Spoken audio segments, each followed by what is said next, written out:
দর্শক, জাতীয় সংসদের অধিবেশন চলছে। বিটিভির সৌজন্যে আমরা সরাসরি চলে যাচ্ছি সেখানে। 24,000 লিটার জ্বালানি তেল জব্দ, দৈনিক ইফতেখার 29 মার্চ 26। মোফাসলে ভয়াবহ আকারে বাড়ছে জ্বালানি তেলের অবৈধ মজুদ, নয়া দিগন্ত 30 মার্চ 26। জ্বালানির অবৈধ মজুদ পাওয়া গেছে 17 জেলায়, পাচার চিহ্নিত হয়েছে বণিক বার্তা 30 মার্চ 2026। আমাদের সরবরাহ ও প্রস্তুতি পর্যাপ্ত থাকা সত্ত্বেও মানুষ যদি প্রয়োজনের তুলনায় অতিরিক্ত ক্রয় করে বা কিংবা ড্রাম ও জারের মধ্যে অবৈধ মজুত করে, তবে স্বাভাবিক সরবরাহ ব্যাহত হতে বাধ্য, দাহ পদার্থ হিসাবে গুরুতর অগ্নিকাণ্ডের আশঙ্কার সৃষ্টি করে। সুতরাং আজকের এই পরিস্থিতি আমাদের প্রধান দায়িত্ব হলো জনগণের মধ্যে আস্থা ও সচেতনতা তৈরি করা। মাননীয় স্পিকার, আমি এই সংসদের মাধ্যমে দেশবাসীকে আশ্বস্ত করতে চাই, বৈদেশিক সংকটের মধ্যেও সরকারি জ্বালানি তেলের মূল্য বৃদ্ধি করা হয় নাই। পৃথিবীর অনেক দেশে জ্বালানির দাম বারবার সমন্বয় করতে হয়েছে, এমনকি প্রতিবেশী অনেক দেশেও 25%-রও বেশি মূল্য বৃদ্ধি পেয়েছে। সেখানে বাংলাদেশের সরকার জনগণের স্বার্থে অগ্রাধিকার দিয়ে স্থিতিশীল রেখেছে। কারণ জানি জ্বালানির দাম বাড়লে কৃষি উৎপাদন, পরিবহন খরচ, সাধারণ মানুষের জীবনযাত্রার ব্যয় বহুগুণ বেড়ে যায়। মাননীয় স্পিকার, এখানে একটা বাস্তবতা জাতির সামনে তুলে ধরা প্রয়োজন। দেশে ডিজেলের বর্তমান বিক্রয় মূল্য প্রতি লিটার 100 টাকা, অথচ 26 সালে প্ল্যান্ট রেটে 1 থেকে 29 মাস গড়ে প্রকৃত ব্যয় প্রতি লিটারে 198 টাকা। এইভাবে দেশের অক্টেনের বর্তমান বিক্রয় মূল্য 120 টাকা, অথচ প্রকৃত ব্যয় 150 টাকা 72 পয়সা। ফেব্রুয়ারির 26 মাসে আন্তর্জাতিক বাজারে ডিজেলের গড়ের তুলনায় 1 থেকে 29 মার্চ 26 সময়ে ডিজেলের গড় 98% বৃদ্ধি পেয়েছে। অক্টিনের বৃদ্ধি পেয়েছে 26%, অর্থাৎ সরকার জনগণের স্বার্থ উল্লেখযোগ্য ভর্তি বহন করছে। এই দুটি জ্বালানি তেলের ক্ষেত্রে মার্চ জুন প্রান্তিক মোট ভর্তুকির প্রয়োজন হবে ডিজেলের ক্ষেত্রে 15,409 কোটি টাকা, অক্টিনের ক্ষেত্রে 636 কোটি টাকা, মোট 16,045 কোটি টাকা। এছাড়া পেট্রোবাংলার মাধ্যমে এলএনজি আমদানি এপ্রিল জুন প্রান্তিকে 15,077 কোটি টাকা ভর্তুকি প্রয়োজন হবে।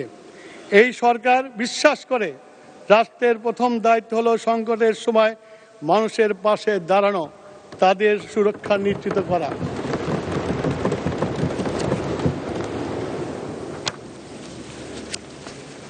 মাননীয় স্পিকার, আজ বিশ্বে বহু দেশ জ্বালানির সংকটে জরুরি পরিস্থিতি ঘোষণা করেছে, শিক্ষা প্রতিষ্ঠান, কলকারখানা পর্যন্ত সীমিত করেছে। কিন্তু বাংলাদেশে আমরা সর্বোচ্চ চেষ্টা করছি জীবনযাত্রা সচল রাখতে।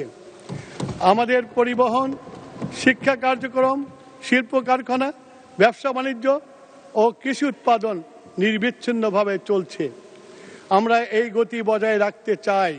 আমরা এই জন্যই জনগণের সহযোগিতা জনগণের সহযোগিতা অত্যন্ত জরুরি। জনগণের ভোটে নির্বাচিত বর্তমান গণতান্ত্রিক সরকার মনে করে সবার সম্মিলিত প্রয়াসের মাধ্যমেই সেই লক্ষ্য অর্জন করা সম্ভব হবে ইনশাল্লাহ।